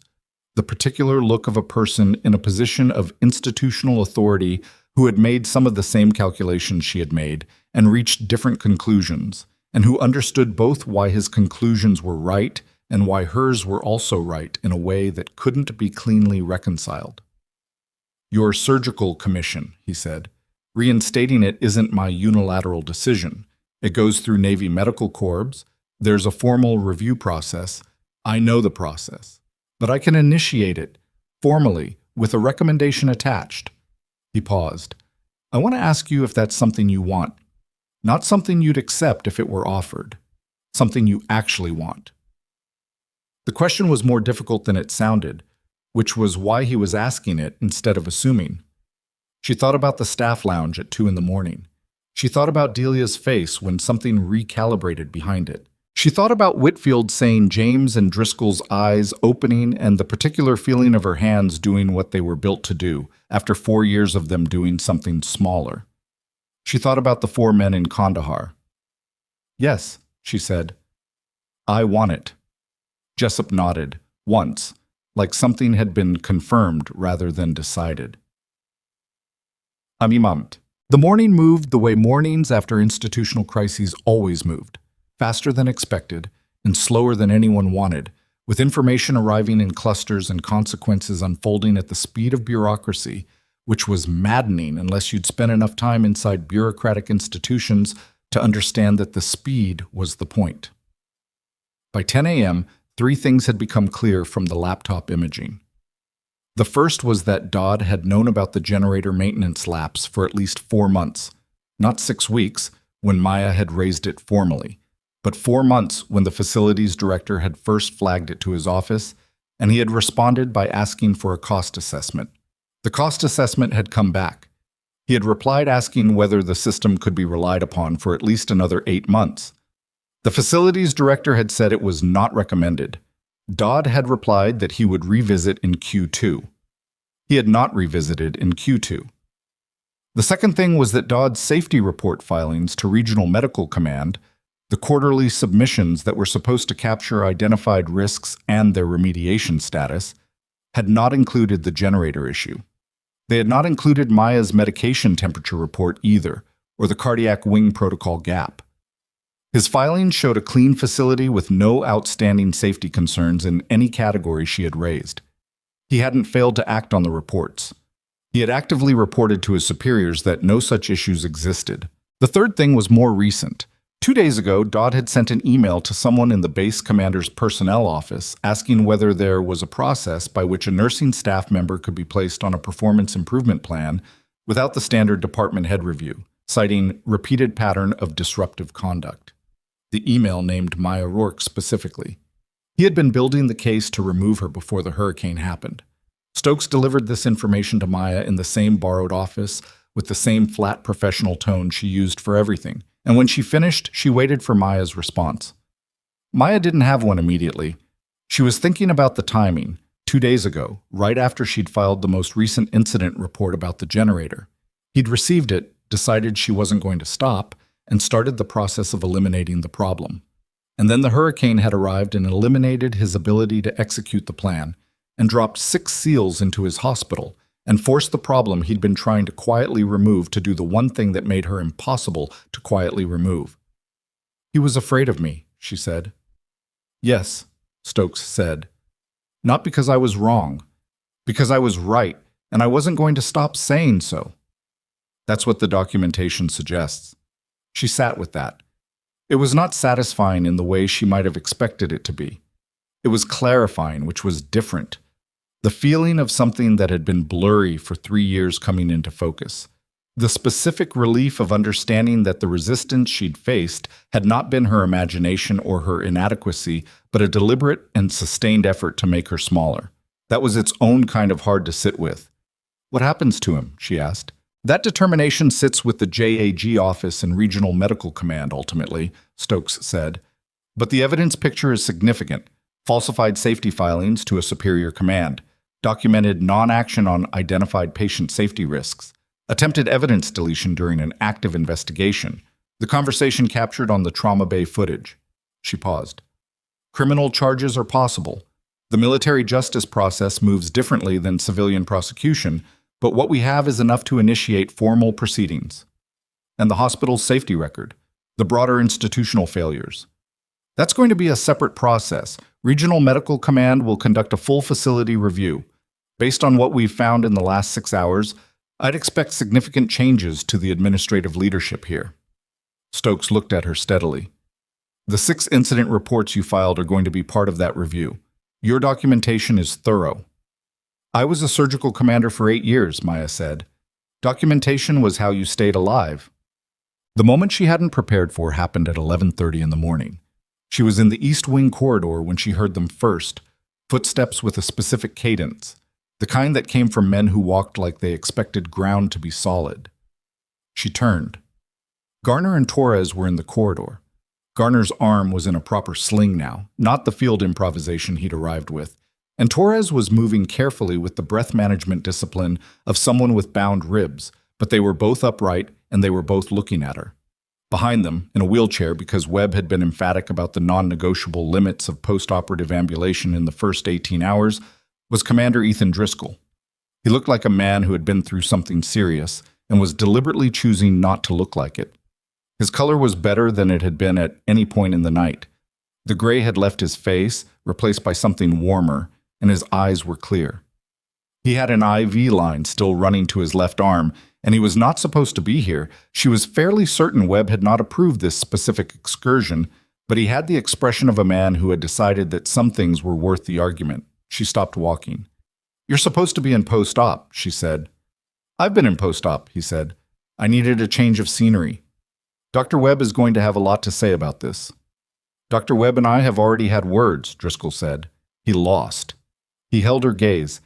"I told him that the person who repaired my spleen in a trauma bay during a hurricane with a crash kit and emergency lighting had earned the right to have me show up and say thank you in person rather than through a charge nurse relay system. He found that argument emotionally compelling even if not medically advisable." Maya looked at Torres. "His O2 sat?" 98, Torres said. "I checked before we left. I'm not an idiot." "His pain level?" "About a 6, Driscoll said, "which is fine." A 6 is not fine post-splenic repair. "Commander Rourke." His voice shifted on the title, not formally, not with the performance of rank being invoked, but with the weight of someone saying a true thing. "Please let me do this." She stopped. He looked at her from the wheelchair with the clear eyes and the IV line and the specific expression of a man who had been somewhere close to the edge of a place you don't come back from and who understood with complete clarity what had pulled him back. "I knew you were here," he said, "when we went down. I was conscious for a little while on the tarmac, and I knew where the crash site was, and I knew Iron Shore was where we'd been routed, and I told Garner to make sure they brought me here specifically." He paused. "Not because I knew you'd have to make the call you made. I knew if something went wrong, I wanted you to be in the room." Maya looked at him for a long moment. "How did you know I was here?" she said. "I haven't used my military credentials in 4 years. "Torres," he said. Torres, beside the wheelchair, shifted slightly. "I grew up in Kessler Bay," he said. "My aunt is a staff nurse here. She mentioned you once. Said there was a nurse on the floor who was different, quiet, but different. The way she described it," he stopped, choosing words. "I mentioned it to the commander about 6 months ago, just in passing." Driscoll looked at her. "I remembered." She didn't know what to say to that. She was not someone who typically struggled to find words, but the specific combination of the night she'd just had and the man in front of her and the fact that he had, on some level, chosen this hospital because she was in it, that combination required a moment. "You nearly died anyway," she said. "I know," he said. "But I didn't." The corridor was quiet around them. Somewhere in the building, the day shift was running its routines. Patients were being cared for. The hospital was doing the thing hospitals did despite and around and through the crises that hit them. The emergency lights were off. The main power had been restored at 9 a.m., and the corridor looked like itself again, fluorescent and functional and ordinary. "There's something I need you to know," Driscoll said. "The protocol. The hemorrhage control protocol attached surgical teams have been using for the last 6 years. Your name is on the original development documentation. Every SEAL combat surgeon rotation gets it in their first week." She knew he was going to say this. Delia had told her he'd told Torres. She'd had hours to prepare for hearing it, and it still landed differently than she'd expected. "Men are alive," he said, "because of something you built, before last night, before this hospital, before whatever happened that made you stop." "Kandahar," she said. I know about Kandahar. She looked at him. How much? Enough, he said. I was a lieutenant commander then. I had friends in theater. He paused. You made the right calls. I want you to know that I know that, and I've known it. And I think carrying it alone makes it heavier than it actually is. It was not a polished thing to say. It was not perfectly calibrated or emotionally precise. But it was true, and it was said by someone who had earned the standing to say it. And Maya felt something shift that had been in the same position for 4 years. She didn't cry. She wasn't going to, not in the corridor, not with Garner watching with his careful eyes, and Torres managing his ribs, and the NCIS investigation still running in the East Wing. But something moved. You need to get back to post-op, she said. I know, he said. Webb was very specific about the timeline. I'll walk you back. She walked alongside the wheelchair, and Garner fell in on the other side, and Torres moved carefully behind them, and the four of them went down the corridor together through the ordinary fluorescent light of a hospital morning, the hurricane done, the long reckoning still running its institutional course. They were 20 feet from the post-op unit entrance when Jessup appeared from across corridor with Stokes at his shoulder and stopped. He looked at Driscoll in the wheelchair, and then he looked at Maya, and then something happened in his expression that she didn't have a clear name for, something between recognition and resolution, the look of a man watching two pieces of a longer story occupy the same frame. He said to Maya, The laptop imaging is complete. We have everything. She nodded. And Jag has been on the phone with Dodd's attorney for the last 40 minutes. He paused. Dodd is prepared to make a formal statement acknowledging the safety reporting discrepancies. Not admitting guilt. Not yet. But acknowledging the discrepancies, which was the first step in a process that had a clear destination, even if it would take time to arrive there. There's one more thing, Stokes said. Her voice had a careful quality that made Maya pay attention. The email he sent 2 days ago, the one about placing you on a performance improvement plan. I know about it, Maya said. He copied someone in Regional Medical Command, Stokes said. A Dr. Farrell Osei, Director of Nursing Standards for the regional network. We contacted him this morning as part of the broader investigation. She paused. He has been building his own file on Ironshore's safety reporting irregularities for the last 8 months, independently. He'd already flagged 3 facilities in the regional network for audit, and Ironshore was next on the list. Maya processed that. He was already looking, she said. Yes. He received Dodd's email 2 days ago and spent the last 48 hours pulling Ironshore's submitted safety reports and comparing them against the facility's internal documentation. He'd already identified significant discrepancies before we called him this morning. And Dodd didn't know that. No, Stokes said. He sent the email to the one person in regional command who was already suspicious of him to ask for help removing the one person in his facility who was documenting his failures. The corridor was silent for a moment. Then Driscoll, from the wheelchair, said, Huh. Yeah, Garner said. Maya looked at Jessup. He had the expression of someone choosing not to say something that would be accurate but not necessary, which in her experience was one of the markers of a good leader. Dr. Osei wants to speak with you, Stokes said to Maya. This afternoon, if you're available. She's available, Jessup said before Maya could answer, and the way he said it left no ambiguity about what he thought her schedule should look like. She was going to say she could speak for herself. She decided that was a fight for a different day. She looked at Driscoll. Post-op, she said. Now. He went. No argument this time. He'd said what he came to say, and he was practical enough to understand that being alive to have said it depended on not tearing open a splenic repair in a corridor. Maya watched him go and then turned back to Jessup and Stokes, and the morning light was coming through the east-facing windows at the end of the corridor, strong and clear the way light was after storms.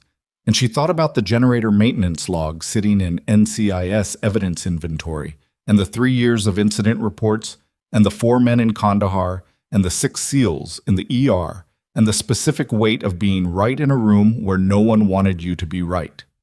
What do you need from me next? She asked. Stokes looked at her tablet. Dr. Osei is requesting the full documentation history, all 6 incident reports, the maintenance log, and a formal account of last night's clinical decision sequence. If you can put together a complete written account. I can have it done in 2 hours, Maya said. Stokes nodded. Jessup looked at her once more, with the expression he'd been carrying all morning. The one she couldn't fully categorize, the one that held several things at once. Rourke, he said. For what it's worth something, she said. You don't have to finish the sentence. He almost smiled again. This time it made it a little further than before. Maya went to find a desk and a working computer and started writing. And somewhere in the administrative wing, the formal institutional collapse of Warren Dodd's version of the last 3 years was picking up speed. And in the evidence log, a laptop image and an audio file and 6 incident reports and a generator maintenance record were about to walk through a door that couldn't be closed again. The written account took her 2 hours and 14 minutes. She wrote it the way she'd written every after-action report she'd ever produced. Sequentially, without editorializing, with dates and times and clinical specifics that didn't require interpretation. She wrote what she observed, what she assessed, what she decided, and why. She wrote what Dodd said and what she said in response. She wrote the generator concern, the medication temperature reports, the cardiac wing protocol gap, all 6 incident filings, the automated confirmations, the silence after each one. She wrote the timeline of Driscoll's deterioration and the arithmetic of his intervention window and the moment she unclipped her badge and set it on the edge of the station. She didn't write it to be compelling, she wrote it to be accurate. But accuracy, when you'd been paying attention for 3 years and documenting everything carefully, had a way of being compelling on its own. She submitted it to Stokes at 1:47 p.m. and then sat back in the borrowed office chair and realized she hadn't eaten since the previous afternoon. Delia appeared in the doorway 20 minutes later with a sandwich from the staff cafeteria and the specific expression of someone who had been managing a floor through an unprecedented event and was running on will and institutional habit. How are the patients? Maya asked. All 6 are stable. Driscoll's back in post-op and staying there. Webb had a very firm second conversation with him around noon. Delia set the sandwich down. The shoulder and the ribs are being discharged tomorrow if their assessments hold. The head injury is being transferred to a higher acuity neuro unit at regional for observation, but his neuro exam has been improving steadily. She sat. The whole floor knows what happened, both the clinical part and the rest of it. I know. Half of them want to apologize to you. They don't need to. Maya. Delia's voice had the particular directness she used when she was done with courtesy framing. Some of them laughed at you, in meetings, in the break room, when Dodd made his little redirections and people smiled along because it was easier than not smiling. She paused. That's worth acknowledging. Maya looked at her sandwich. She picked it up and took a bite because her body required it even when her mind was elsewhere. People do what institutions train them to do, she said. Dodd ran this place for a long time, and he was good at shaping what was normal. That's not nothing, but it's also not the same as who they actually are. That's very generous. It's just accurate, Maya said. I'm not carrying it. I have enough to carry. Delia looked at her steadily. Kandahar? Among other things. Are you going to be okay? Maya thought about the question with the same honesty she'd given it when Delia asked it the first time, in the staff lounge at 2 a.m. The answer was different now, not because the hard things were resolved, but because the shape of them had changed. I think so, she said. Yeah, I think so. Dr. Farrell Osei called at 3 p.m. He was on video from his regional medical command office, a calm-voiced man in his 50s with reading glasses pushed up on his forehead and the specific weariness of someone who had spent the last 36 hours doing intensive documentation work. He introduced himself, acknowledged the extraordinary circumstances, and then said something Maya hadn't expected. I want to apologize to you, he said. She was quiet. The regional audit process is supposed to catch exactly what Dodd was doing. The discrepancies between his internal documentation and his submitted reports were significant enough that a proper review cycle should have flagged Ironshore at least 18 months ago. We didn't catch it. That's a systems failure at my level, not just his. He looked at her directly through the screen. You were filing accurate, well-documented reports through proper channels and receiving no meaningful response. That's on the oversight structure, not just on Warren Dodd. She'd thought about what she would feel when she heard something like this. whether it would feel like vindication or relief or anger that it had taken this long. What she actually felt was something quieter. The acknowledgement mattered, but the thing that had actually mattered was already done. 6 men were alive. The documentation existed. The truth was moving through channels that could no longer be blocked. "I appreciate that," she said. "The 6 incident reports you filed are being incorporated into the formal facility review," Osei said. "The review will cover the last 4 years of Ironshore's safety reporting and will include a full assessment of remediation protocols, staff reporting structures, and administrative accountability chains." He paused. "Your documentation is going to be central to that review. Without it, we would have been building the case from scratch." "I was just doing what you're supposed to do," she said. "Most people stop," he said simply. "After the first 2 or 3 times, they file something and nothing happens. They stop. You didn't." She didn't have an answer for that. She hadn't stopped because stopping would have meant accepting that the failures were acceptable, and she couldn't do that. It wasn't heroism, it was just that she had seen what clinical failures cost when you were the one standing between the cost and the person paying it, and she could not unknow that. "Admiral Jessup has initiated the formal reinstatement review for your military surgical commission," Osei said. "I've been asked to provide input from the civilian side. Specifically, your documented performance record here and any findings from the incident review. I want you to know that my input will be unambiguous." "Thank you," she said. "One more thing," he said, and he leaned forward slightly. "I've been doing this work for 19 years. I've seen a lot of institutions and a lot of people inside them. What you did last night, not just the surgery, but the 3 years before it, that's the thing that's harder. The surgery is skills. The 3 years of filing reports into silence and not giving up, and not letting it make you cynical, not walking away and not hardening, that's something else." He paused. "Don't underestimate what that was."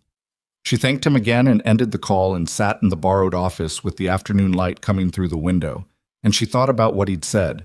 She didn't fully accept it. She knew herself well enough to know that her 3 years of quiet persistence had been as much about stubbornness as principle, that the version of her that kept filing those reports had also been running from something, had been choosing precision and documentation, partly because they were controllable in ways that the bigger things in her life were not. She was not the uncomplicated heroine of Osei's framing, but she also wasn't nothing. She knew that now in a way she hadn't entirely known it yesterday. Yet, the formal charges against Warren Dodd were filed 11 days later. Maya knew the timing because Jessup called her, not through channels directly, and told her before the public announcement. The charges came from JAG in consultation with Regional Medical Command and covered 3 categories: falsification of official safety reports submitted to a superior command, willful non-action on documented patient safety risks resulting in preventable harm, and obstruction of an NCIS investigation through attempted evidence destruction. The 3rd charge carried the most serious potential consequences. Attempted deletion of evidentiary footage during an active investigation was not a paperwork problem. It was the kind of decision that men made when they had run out of better options and were operating on panic, and it was the kind of decision that tended to define how institutions remembered you. Dodd had resigned 2 days after the investigation began, a resignation that was accepted under the specific conditions of ongoing cooperation with the inquiry. His resignation did not end the charges. His lawyer had apparently spent significant effort trying to argue that it should, and had apparently been unsuccessful. Maya heard the call from Jessup in her apartment. The first morning in 11 days, she hadn't been either at the hospital or in an administrative proceeding or writing documentation for one review or another. She was standing at her kitchen window, looking at the harbor, where the water had gone back to ordinary now that the storm was 2 weeks past memory. "I thought you'd want to know directly," Jessup said. "I did," she said. "Thank you." "The facility review is going to run for another 6 to 8 weeks.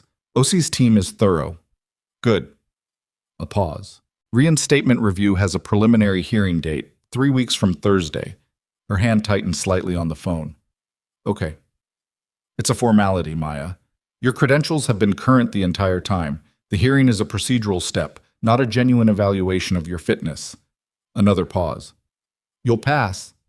I know, she said. I'm not nervous about passing. What are you nervous about? She thought about it honestly, the way she'd been trying to do things since the night the storm came in. Going back to what I was, she said. Not the title, the work, the decisions, being the person in the room who carries that. You've been carrying it anyway, Jessup said. For 4 years, just without the tools that matched the weight. She looked at the harbor. He wasn't wrong, and she knew he wasn't wrong, and knowing it didn't make it simpler, but it made it navigable. I'll be at the hearing, she said. Emma. She went back to Ironshore before the hearing. Not to work. Her nursing position had been formally suspended pending the review, which was standard procedure and which everyone involved understood was temporary. But because Driscoll had asked her to come, and because there was something unfinished there that she needed to close herself before she moved into whatever came next. He was 3 weeks post-op by then, and looked like himself. The particular version of himself that she'd only ever seen horizontal and unconscious, now upright and moving with the careful deliberateness of someone whose body was healing and who respected that enough to not push it past what it could do. He was in a recovery room in the surgical wing, scheduled for discharge the following morning, and when she came in, he was sitting up in the bed reading something on a tablet that he put face down when she knocked on the open door. You came, he said. You asked. I didn't think you'd actually... He stopped. I'm glad you came. She sat in the visitor's chair and looked at him in the way she'd looked at him the night she operated on him, which was with the clinical attention that had never quite stopped running, even when she was trying to be something other than a surgeon. His color was good. His posture was careful, but not pained. He was going to be fine. Garner and Torres are already cleared, he said. Back to duty assessment next week. The others... He paused. Reyes is going to take longer, the head injury. But the transfer to regional was the right call, and he's trending the right direction. I know, she said. I've been following their records. Of course you have. Something in his expression was warm. The team wants to do something, formally. When everyone's cleared, we want to come back and... I don't know exactly what the shape of it is. We want to say what happened, on the record, in a room full of people. The people who work here. She looked at him. You don't have to... We know we don't have to, he said. That's why it means something that we want to. He met her gaze and held it with the same steadiness he'd had when he'd looked at her across the post-op corridor. You didn't just save us that night. You put years into this place trying to make it safer, and nobody with the authority to act on it was listening. Those years matter. We want them to matter out loud. She didn't argue. She understood what he was offering, and she understood why, and she understood that refusing it was its own kind of protection mechanism that she was trying to move past. Okay, she said. Okay, he said, like something had been decided. The reinstatement hearing lasted 40 minutes. She had expected it to feel significant, some version of ceremony, the formal restoration of something she had not quite admitted to herself she'd been grieving. What it actually felt like was a procedural meeting with 7 people around a table who had clearly already decided the outcome and were executing the steps required to arrive at it officially. The preliminary board reviewed her credentials, her service record, her surgical history and outcomes documentation from her Naval Special Warfare attachment, and the after-action report from Ironshore. Jessup had submitted a formal letter. Osei had submitted a formal letter. Dr. Webb had, somewhat unexpectedly, submitted an unsolicited letter specifically addressing the quality of the surgical repair he'd taken over post-operatively, which she hadn't known about until the board chair read it into the record. Webb had written, "The repair was executed under conditions that most surgeons with full operating room support would have found challenging. The technique was precise, appropriate to the presentation, and showed no evidence of improvisation beyond what the equipment circumstances required. I have performed splenic repairs for 16 years. This one was better than some of mine." The board chair read it without inflection and then looked up and asked Maya if she had anything to add. "No," she said. They deliberated for 11 minutes, which included a 10-minute break that she suspected was largely administrative rather than evaluative, and then the chair told her that her surgical commission was reinstated effective immediately, with full credentials restored to their pre-resignation status. She said thank you. She walked out into the corridor outside the review room and stood there for a moment by herself, and there was no ceremony to it. No particular feeling of doors opening or weights lifting, none of the clean resolution that the moment was supposed to have if life were written more tidily. What there was a quiet settling, the feeling of a thing that had been slightly wrong for 4 years returning to the position it was supposed to occupy. Not dramatic, just right. Jessup was waiting at the end of the corridor. "Commander Rourke," he said. She looked at him. "That's what you are again," he said, "for whatever it's worth." "It's worth something," she said, which is what she'd told him before, and she meant it the same way. Genuinely, without needing more than that. And the SEALs came back to Ironshore on a Tuesday, 6 weeks after the hurricane. All 6 of them. Reyes was the last to be cleared, his neuro recovery longer than the others, but complete enough that the discharge assessment had come through the previous week. He was quieter than the others, with the specific quality of someone who had come back from something and was still getting used to the landscape of being returned. But he was there. They came in through the main entrance, not the ER, and someone had told the day shift they were coming. Maya suspected Delia, who had the organizational instincts of a person who understood that some things needed a room to happen in, because when the 6 of them walked through the main corridor toward the surgical wing conference room that had been set up for this, there were people in the hallway. Not a crowd, not a formal assembly, just people. Nurses, attendings, the day staff who'd been on the morning of the storm, and some who hadn't been, administrative staff, the facilities team, standing in a corridor looking at 6 men who had come back to say something.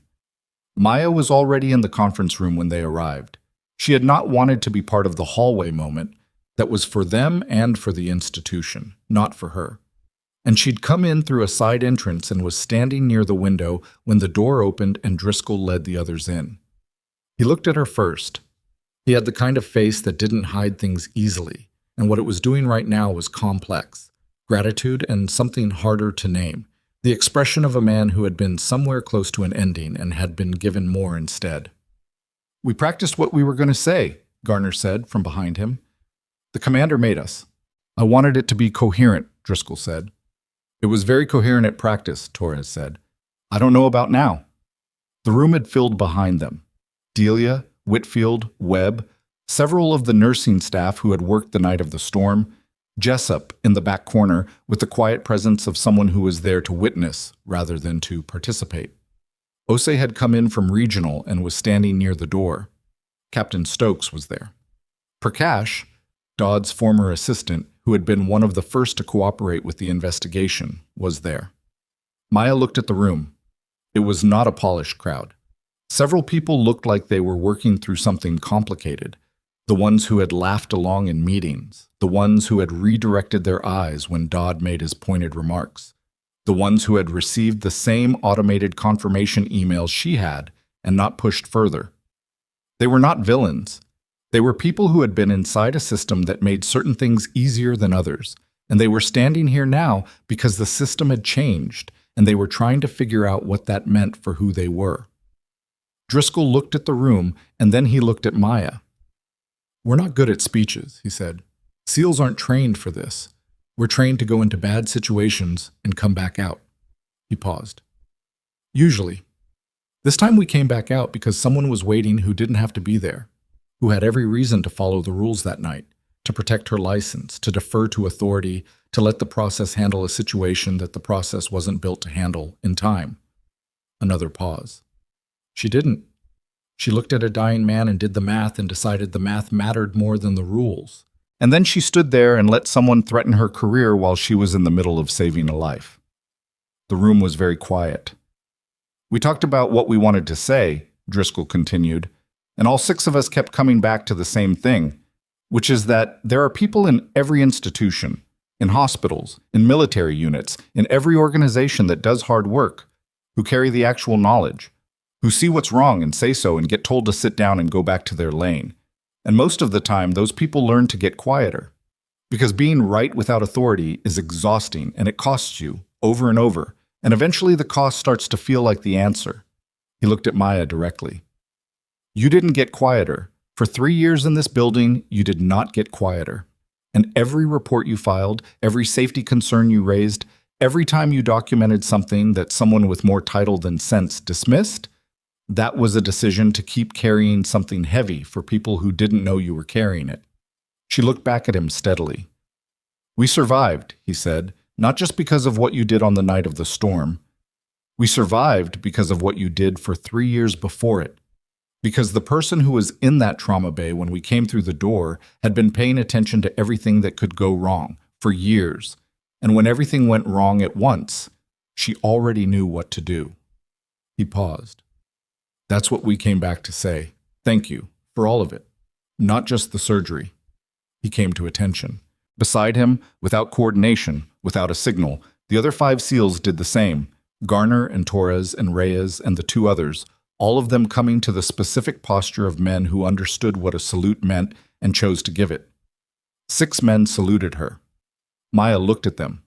She felt the heat behind her eyes that she'd been managing since the corridor outside the reinstatement hearing, the thing she'd been keeping contained because she needed it contained to get through the required moments. She let it be what it was. She was human, and this was a lot, and pretending otherwise served nobody. She came to attention and returned the salute with her right hand steady and her chin level and her eyes clear. The room did not erupt into applause. It was quieter than that. A long exhale, the specific sound of a room full of people releasing something they'd been holding. Delia made a sound that was not quite a word. Whitfield looked at the floor for a moment and then looked back up. Webb, who she would not have expected it from, stood in the back of the room with his arms at his sides and his jaw set in a way that meant he was working through something. Reyes, the last of the 6, the one who had taken the longest to come back, stepped forward from the line. He was quieter than the others, and he looked like a man who was still finding his way back to full volume. But when he spoke, he was clear. I don't remember that night, he said. The neuro team told me I probably won't remember it. But I was told what happened, and I was told about you, and I want to say—" He stopped.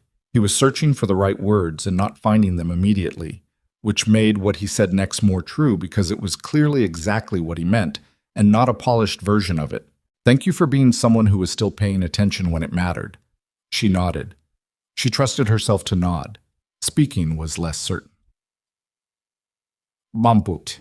3 months later, Maya Rourke stood in Operating Room 2 at Ironshore Naval Medical Center and operated. Not an emergency this time. An elective procedure, a scheduled repair that was complex enough to require a surgeon with specific experience and straightforward enough that the risk was manageable. Webb had asked her to scrub in, formally, with the new surgical privileges she held in the facility. She had said yes. The surgical wing had a new director of operations. The administrative chain above the facility had been restructured following OSE's review, which had produced a 140-page findings report and 6 formal recommendations that Regional Medical Command had accepted in full. The backup generator had been replaced. The safety reporting system had been redesigned with mandatory escalation timelines and independent audit tracking, so that filed concerns reached people with authority to act on them, rather than sitting in an inbox until they disappeared. The changes were not perfect. They never were.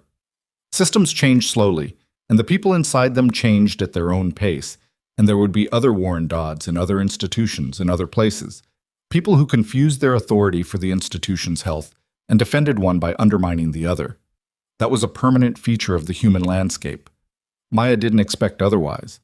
But she could see, standing in the restored light of the operating room with real power and real instruments and a team around her who knew who she was, that the changes here were real. That the 3 years of reports had built something after all, even when it seemed like they were building nothing. That the evidence she'd assembled with careful, patient attention had been waiting for the right moment to become undeniable, and when that moment arrived, it had been enough.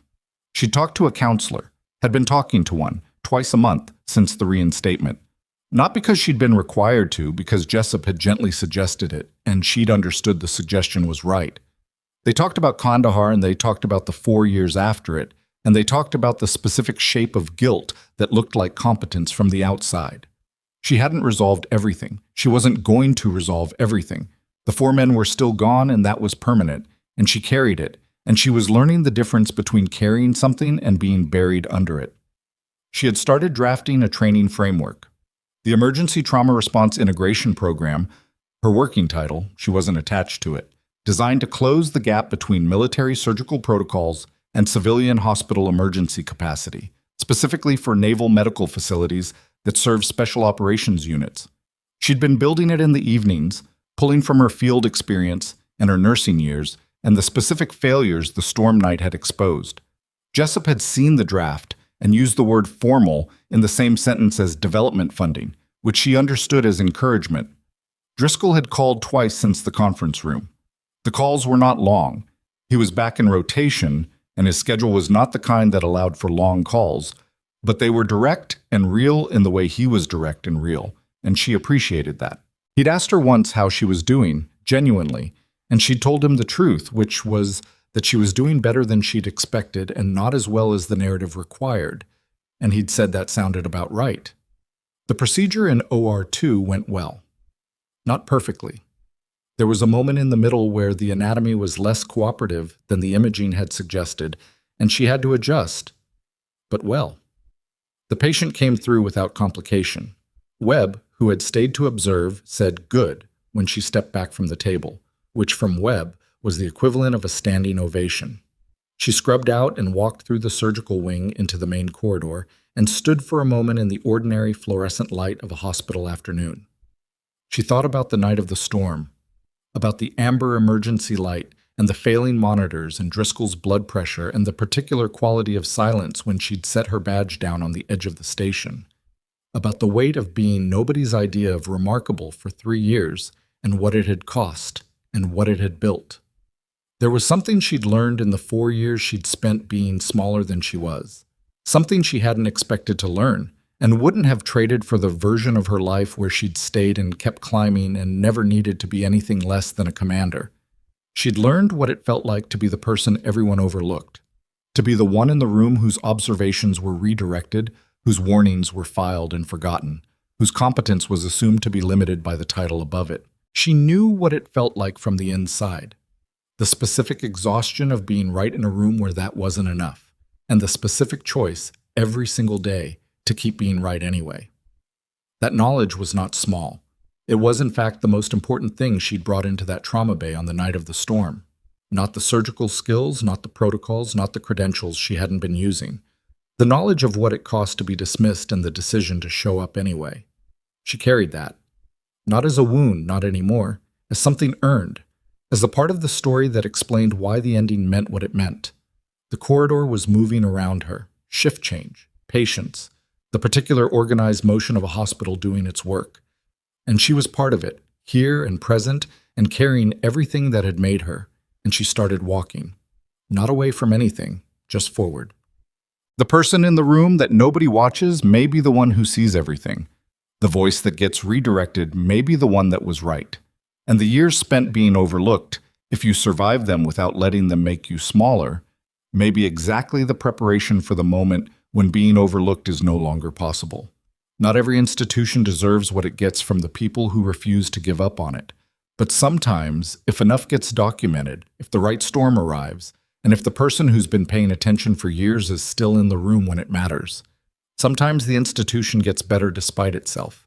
And the nurse everyone mocked becomes the surgeon who saved the men who came back to say so.